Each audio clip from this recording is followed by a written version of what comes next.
मावशी इकडं इकडून ये म्हणतेला इकडून ये दे इकडून ये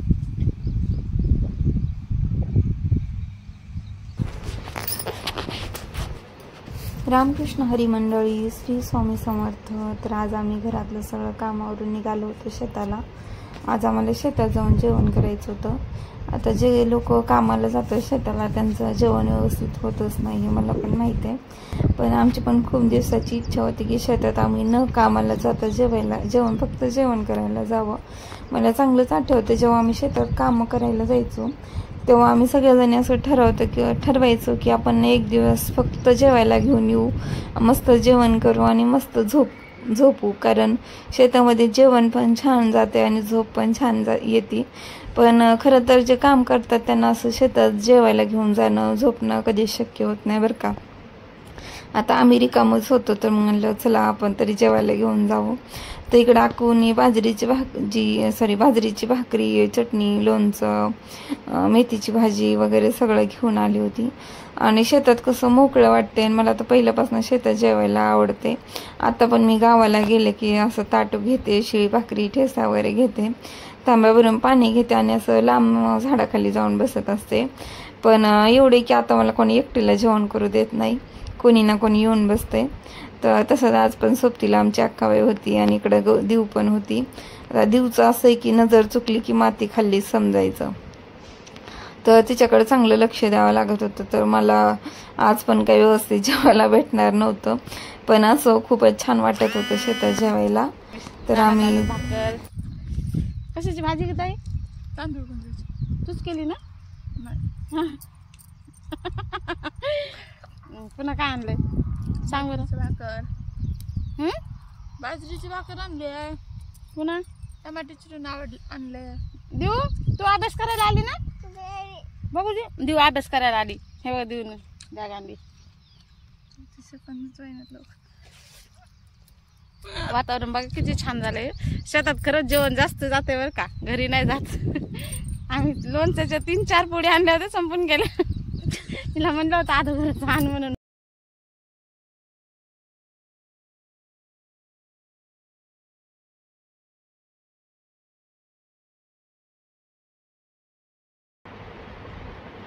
आता इकडे जेवण वगैरे करून आम्ही निघलो होतो बेलाच्या झाडाकडं. कारण आको म्हणजे नीट गेलं सरळ गेलं की तिकडे लिंबाच्या झाडाच्या पलीकडे एक बेलाचं झाड आहे. चला म्हणलं श्रावण महिना चालू आहे तर इथून बेल घेऊन जावं, कारण तिकडे पण विकत बेल भेटतो आणि किडका मिडका असाच असतो, तर आहे तर घेऊन जावं म्हणलं.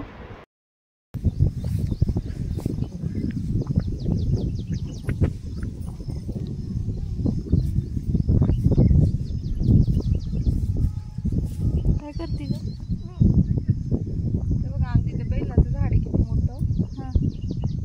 बहिणीच्या तिथं बेल घेऊन जावं म्हणलं. मुंबईला 10 रुपये. बहिणीची तर आले, बहिणीचं याच स्पीकर आणून देऊ का तुला?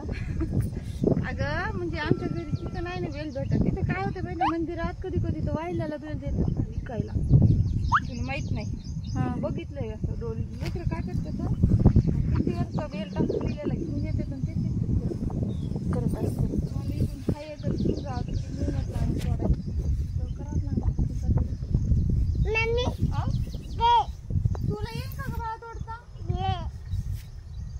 घे बाई तिच्या पिना घे ग.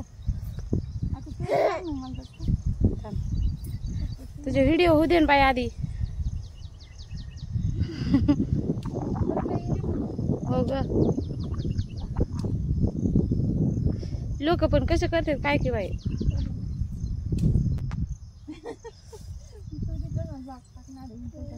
हे केलं मी, ते बंद केलं होतं. हा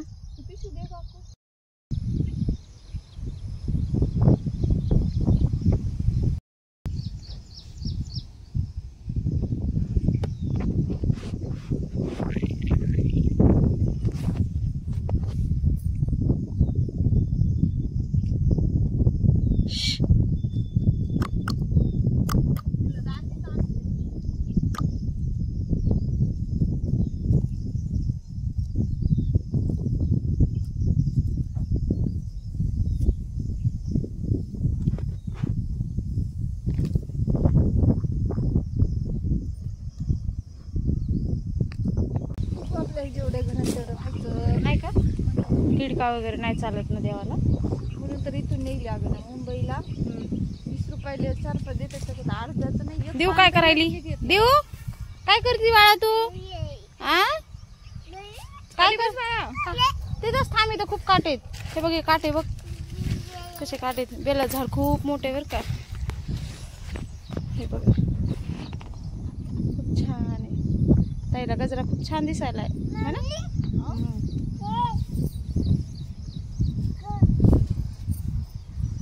मग कसं वातावरण आहे, छान आहे ना. ऊन नाही, काही नाही, पाऊस पण नाही आहे, पण खूप छान आहे. बघू शकता तुम्ही, खूप छान.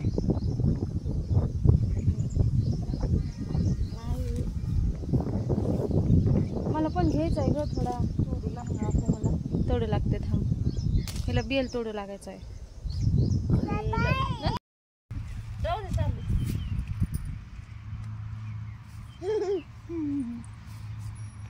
त्याला हात नको लावा देऊ.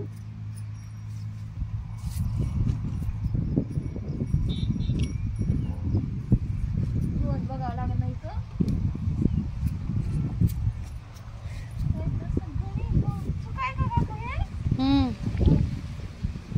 घे घे घे ना.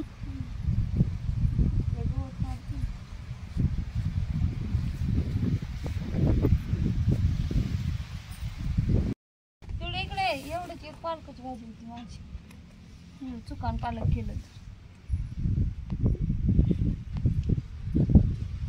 खाली बस, खाली बस. भारी निघते बघ.